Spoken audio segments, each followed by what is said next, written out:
Empezó como una propuesta del Ministerio Público Fiscal elevada luego a la legislatura. La propuesta consistía en extender un año las prisiones preventivas mientras dure obviamente la pandemia. Esto fue largamente debatido, fue el Ministerio Público de la Defensa y también el Tribunal Superior a las comisiones respectivas de la legislatura a dar sus posturas. Ayer se conoció imprevistamente un decreto de la presidencia del TCJ donde ordenaba comenzar a agendar los juicios que están pendientes, a poner fechas para las audiencias. Paralelamente, en la legislatura neuquina comenzaba a tratarse este proyecto que luego de algunos debates y consensos había quedado en extender 9 meses el plazo de las prisiones preventivas en caso de no poder hacerse los juicios, especialmente aquellos que son juicios por jurado. Finalmente, y a pesar del decreto del Tribunal Superior de Justicia, hoy en general, en la sesión, la legislatura neuquina aprobó este proyecto y convirtió en ley, falta por supuesto la votación en particular, de extender 9 meses las prisiones preventivas de manera excepcional mientras dure la pandemia. De esta manera podemos decir que se impuso el pensamiento del Ministerio Público Fiscal y por eso tenemos en línea al fiscal general de la provincia, el doctor José Jerez. Buenas tardes, doctor, ¿cómo le va? ¿Qué tal? Buenas tardes, ¿cómo estás? Un saludo a la audiencia. Gracias. Bueno, ¿cómo se siente con esta noticia? Porque ayer parecía que después de conocido el decreto del TCJ, esto caía de alguna manera. Es que lo que pasa es que no es una batalla por quién gana o quién pierde y quién saca la ley o si la ley no se saca. A ver, creo que acá tenemos que explicar las cosas para que la ciudadanía las entienda y las entienda bien. El decreto de ayer del presidente del Tribunal Superior de Justicia, que dice que hay que hacerse los juicios, no tiene que ver con hacerse una cosa es la decisión de poner en marcha sobre la base de una declaración los juicios, y otra cosa muy difícil y muy distinta es hacerlos. Yo creo que el decreto de ayer de lo que habla es de empezar a hacer los juicios y de suspender esa suspensión que había, de poner en marcha esa suspensión que había de realización de juicios penales. Ahora hay que trabajar para efectivamente lograr hacer un juicio penal que no es, como decía alguna organización liberal penal como pensamiento penal, que decía que era como ir a la peluquería. O sea, la verdad que quien compara la realización de un juicio con ir a la peluquería o al supermercado, la verdad que está muy equivocado. La realización de un juicio tiene una logística muy compleja, porque se nutre en primer lugar de la presencia de testigos que son ajenos al Poder Judicial y obviamente a las partes, pero mucho más esta situación se agrava cuando queremos conformar un tribunal de jurados populares a los cuales tenemos que garantizarle la seguridad de que no se van a enfermar. Esta seguridad tiene que venir de la mano de un protocolo que establezca la posibilidad de realizar los juicios, garantizando la salud no solo de los jueces, de los fiscales, de los defensores, de los imputados, de las víctimas, sino también del público en general. Claro. Y principalmente en juicios por jurados, uno no puede cometer el error de lanzarse experimentando con graves sin saber cuál va a ser el resultado. En ningún lugar del mundo hay una certeza de cómo van a funcionar los juicios por jurados. En la Argentina están suspendidos en todo el país. Nosotros trataremos de hacerlo.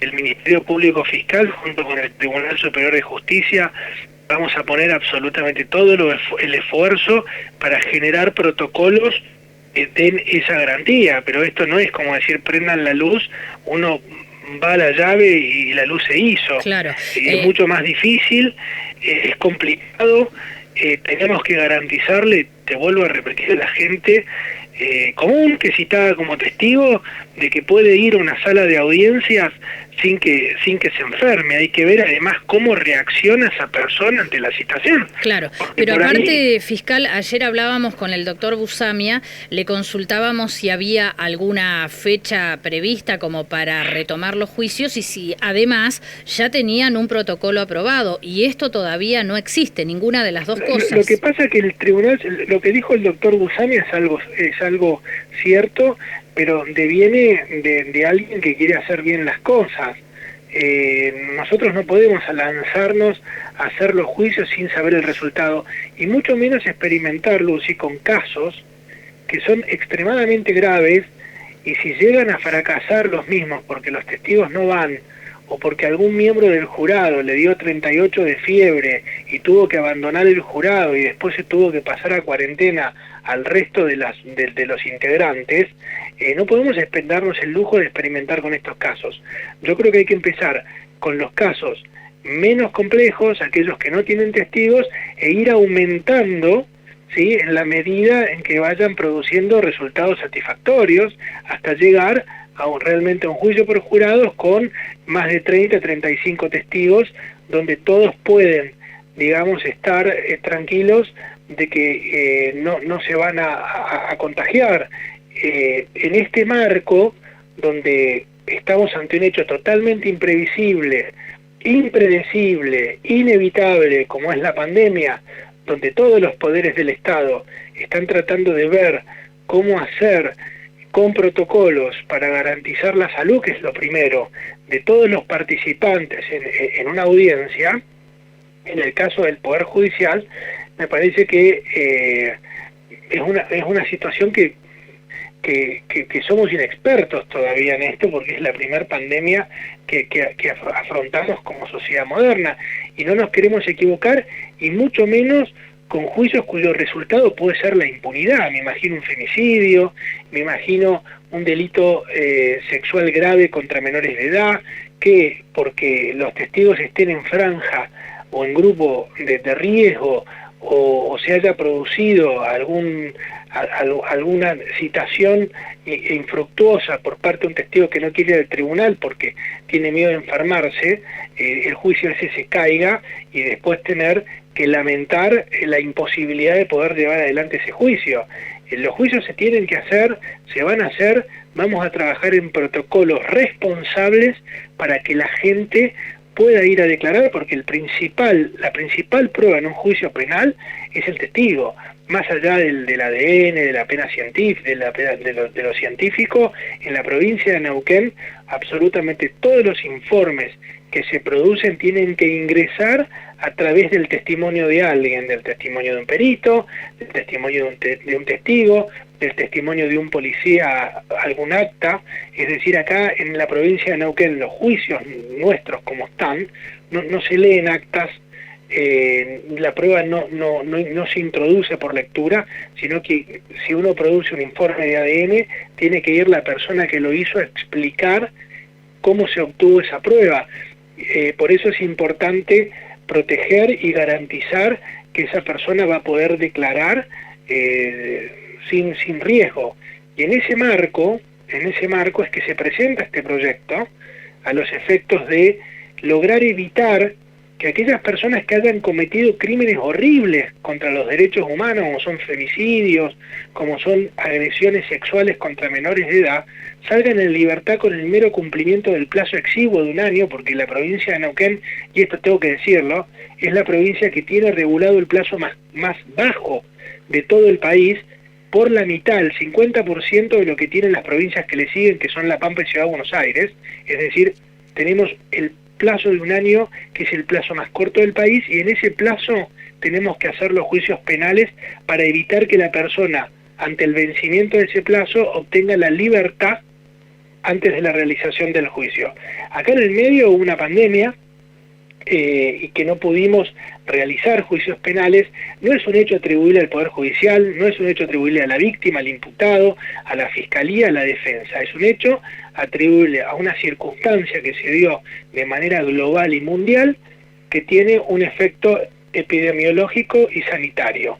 Ese hecho hay que preverlo y nosotros fuimos previsibles presentando una ley a los efectos de abarcar esta situación y evitar que la persona que no se le pudo realizar el juicio se dé a la fuga, obstaculice la justicia o atente contra la víctima. No es mucho tiempo el que se pidió, es un tiempo razonable. Al final la legislatura terminó sancionando en general la ley por 9 meses.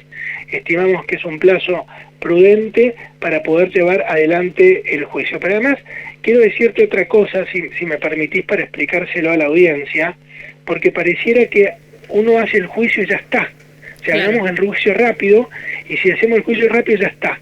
El juicio en Neuquén se divide en 2 etapas. Un juicio de responsabilidad que tiene todos los testigos, cuyo objeto es declarar responsable a una persona, y si se declara responsable se pasa a otra etapa, a otro juicio totalmente distinto, que es el juicio de la pena, que es qué pena le vamos a imponer, también con testigos, y hay una diferencia de días entre un juicio y otro, con lo cual esos 2 juicios que se conectan después en una unidad demoran tiempo para realizarlo, pero después está toda la etapa recursiva, Lucy. Claro, es decir, si logramos una condena en un juicio bastante rápida, después en la defensa tiene días para recurrir al Tribunal de Impugnación y después días para recurrir al Tribunal Superior de Justicia. En la normalidad, aproximadamente todo el juicio y la etapa recursiva demora entre 6 y 8 meses. Entonces no es que el presidente sacó un decreto, hagan los juicios, entonces entra en contradicción con el proyecto porque la semana que viene ya están todos los juicios realizados. Claro, no, esto es todo un proceso, pero además hay una etapa recursiva donde los tribunales también demoran tiempo en resolver la situación, porque tienen que estudiar, tienen que analizar, y no podemos estar presionados. Por eso yo siempre digo, esta es una herramienta, por si las dudas, no llegamos a hacer el juicio, la persona continúe privada de la libertad. Claro. Estamos hablando de pocos casos y estamos hablando de realmente criminales que han cometido vulneraciones contra los derechos más fundamentales de los ciudadanos. Sí, y además que nadie garantiza que salgan en libertad y esperen pacientemente el juicio, ¿no? Hay que, no, se van a ver, Lucy, eso lo principal es que se profuguen, ¿no? Totalmente, es más, en Neuquén la prisión preventiva es una medida sumamente excepcional, se da cuando no existe otro remedio procesal o otra medida para que la persona no se dé a la fuga, no obstruya la justicia o no atente contra la víctima. Sumamente excepcional, todos conocemos la mayoría de nuestros jueces que son bastante garantistas en sus pensamientos. Pero no solo eso, la prisión preventiva es una medida revisable en Neuquén como en ningún otro lado del mundo.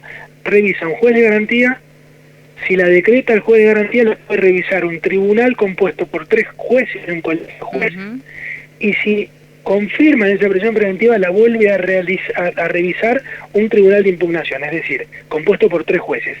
7 jueces ya vieron ese caso y los 7 jueces entendieron que esta persona, si está en libertad, se va a fugar.